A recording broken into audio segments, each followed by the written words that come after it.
Hey everyone, being in the career space and helping students to attain job readiness and to future proof their career, I felt that this is important for me to record my journey so that you can relate it to yourself. And my name is Shyam.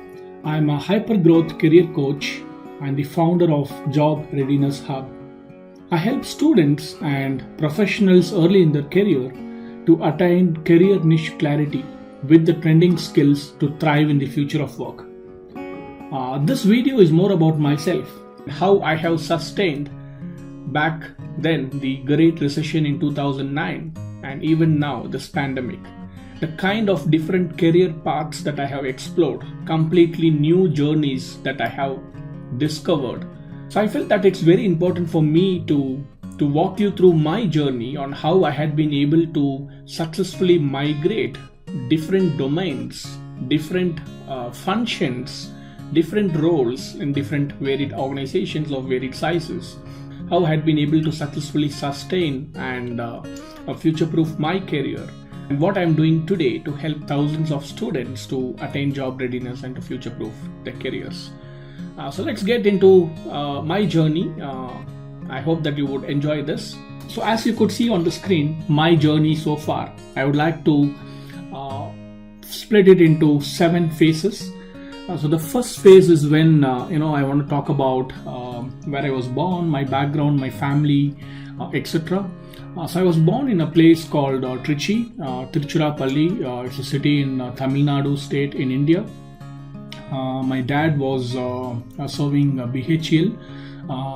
So I was born in BHEL hospital, and I was brought up in the BHEL campus, and then I grew up there. And like everyone or most of you, my dad has been my superhero. The reason being for me is because my dad is not educated much, and he made sure that he kept saying that I didn't have that privilege or the because of the circumstances that he couldn't go through a formal education system, but he definitely wanted his kids, both me and my sister. I have a younger sister, so he gave us the best. And being a canteen supervisor, and without an education, so he was just a canteen supervisor in BHL, and he raised us with due respect. I really look up to him, hats off to him, because he has given us everything that we needed in our life today, and education is one such backbone of any individual that will help you stand amidst any crisis. Trust me, and he has given us that. So this was my first phase, and the second phase I wanted to talk about is my engineering degree. I was the first gen engineer or a degree holder in my family. So my engineering journey, I would like to break it down into 3 phases just to help you understand more about myself. So I'm not a great student in terms of studies. I'm just an average student. My day 1 to college is still a memorable day for me, because I was not a great scholarship student, average student, and I didn't get a free seat to my engineering, so I had to go through the payment seat route. And after the counseling, there was a stipulated time that we need to go and make the payment so that we secure the seat. And day 1 to my college, we, when I say we, both, my parents and me, we had to go visit the college and make the payment fees, right? So we had to take 2 buses from BHL to one to the junction, and then from junction to the college. So we had to take 2 buses, and halfway is when we realized that we had been pickpocketed. So we lost the money, and that was not a small money though. That was my educational fund that my dad had saved for a long time, and we lost it in the bus, in the journey. We went to the college and we said that this is what has happened, and we would like to request some more time.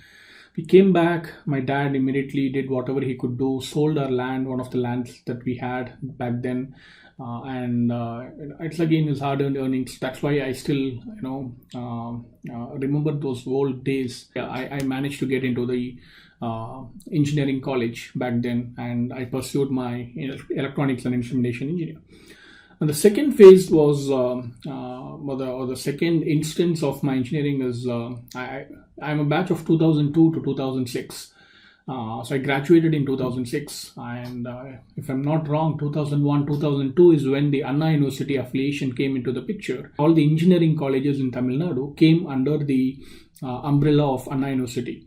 So they took over, and there were a lot of challenges, and those were the days where everybody had backlogs, and first couple of years was a struggle. Managed to pass out in 4 years, completed my engineering, and came out.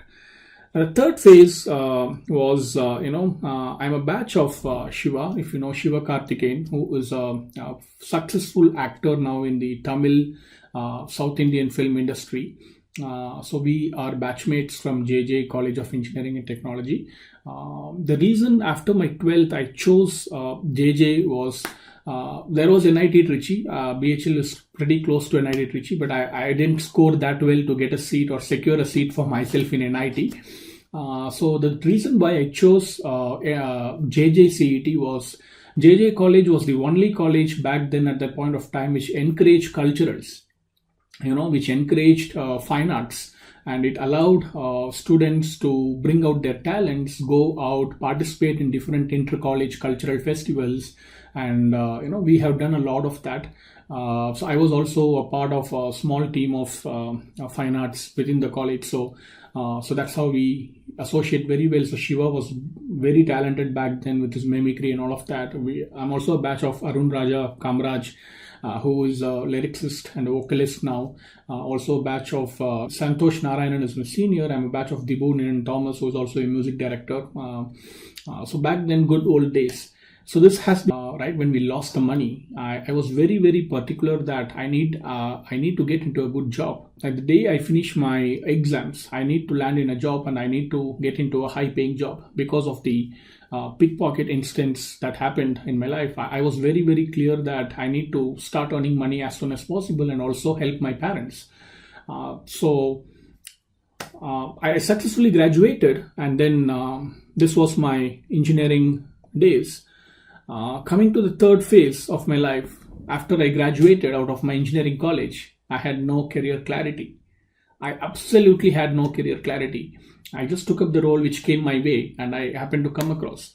And that itself was a challenge. The day I wrote my final exams, the same night I took my bus to Chennai, from Trichy to Chennai. And the next day I joined a company which is a BPO. I was selling credit cards in the US.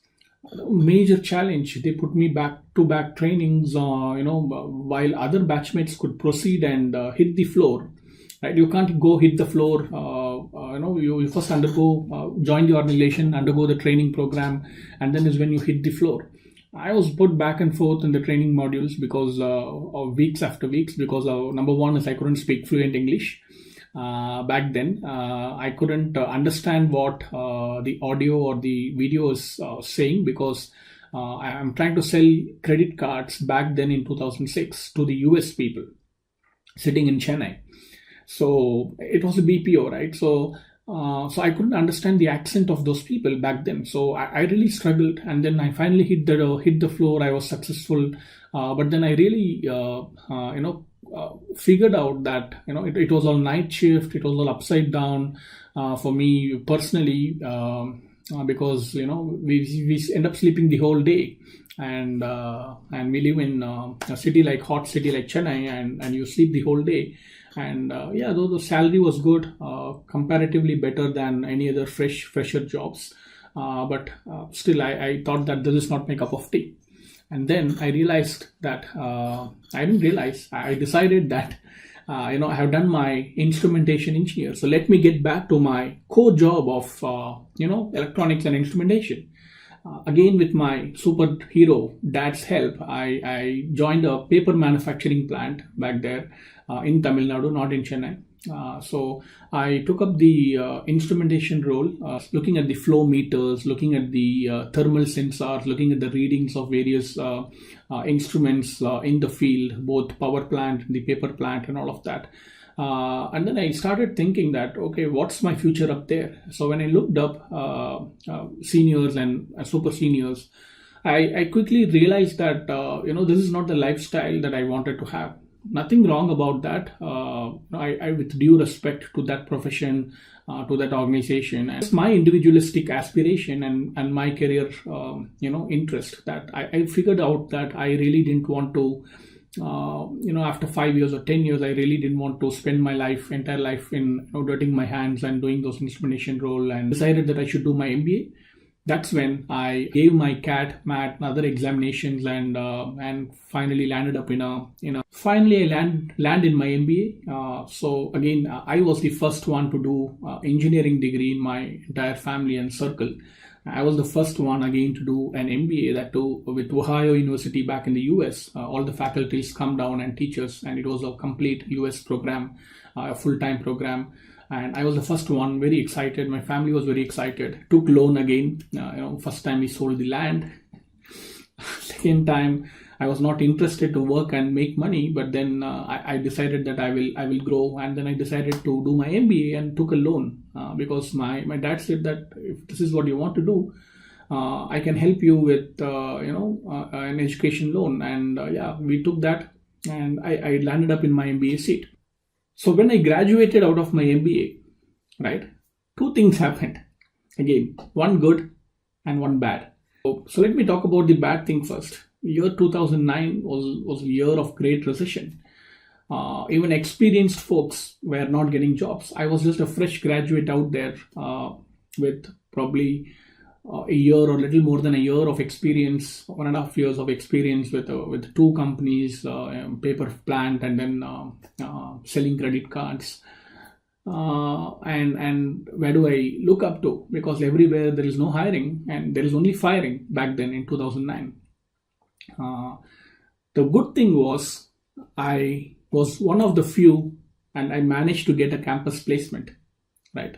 I should definitely mention my mentor's name here. His name is Mr. Govind Babu. I did my internship with him during my MBA days. So he trained me, he coached me on various dimensions. Still, he coaches me, he mentors me on various aspects of life.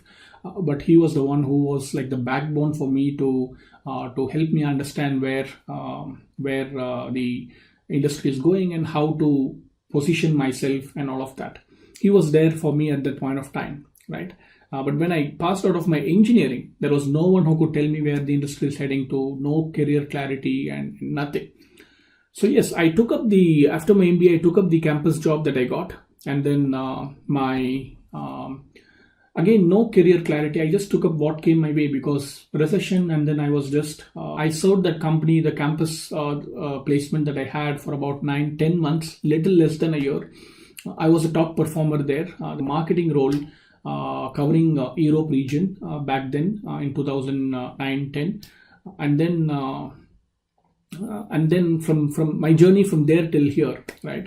So I would classify it as 3 buckets. One is a short stint, one is a medium stint, and the other one I would call it a long stint.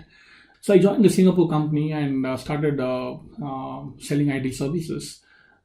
Just because this was a India job, and though campus and all of that, market was pretty stable, and then Singapore was an excitement for me. No clarity for me, but then it's just that Singapore was attractive, so I jumped into that particular company, and I went ahead and took up that role, and so I served there for about a couple of years. I realized that the bread and butter of IT services business back then is relationship, the client-customer relationship, the account management that you do. And then slowly I also did my medium stint of staff augmentation or recruitment, business development activities for a large staffing firm back here in India. I was successful there. I had acquired new clients. I had also grown the relationship, managed multiple accounts, hired hundreds of people, managed about two-digit recruiting folks as my team members. And then I realized I spent about medium stint about 3-4 years there. I realized that the bread and butter of this business is identifying the right talent for the right opportunity. And I started training my team on that, and that's when my long stint comes. So from being a service provider, selling recruitment services, I jumped to the other side of the table. Where I'm hiring, and these people are selling to me, and I'm a buyer, right? So from being a seller, I turned to a buyer, right? So I became a talent acquisition professional, and I have done all pieces of talent, including or not limiting to talent branding, to talent attraction, talent pipelining, talent engagement, also campus placements. Though I'm not from IITs and IITs, I have visited IITs and IITs, hired from those campuses, including the IIMs, ISBs. I have hired from them.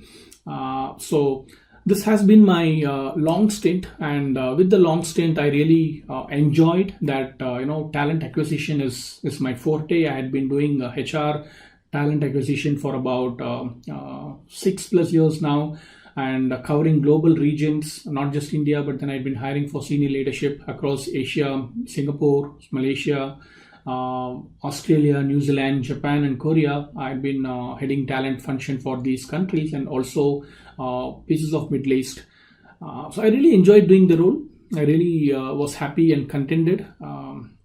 I felt that I'm aligned with what I'm aspiring to do, and I really enjoyed my stint as a global talent acquisition professional. So being in the global talent acquisition space, right? So my USPs are, right? So my USPs are, I have won a couple of outbound hiring champion awards. I've been featured at LinkedIn offices multiple times, and done a couple of working sessions for them at LinkedIn office.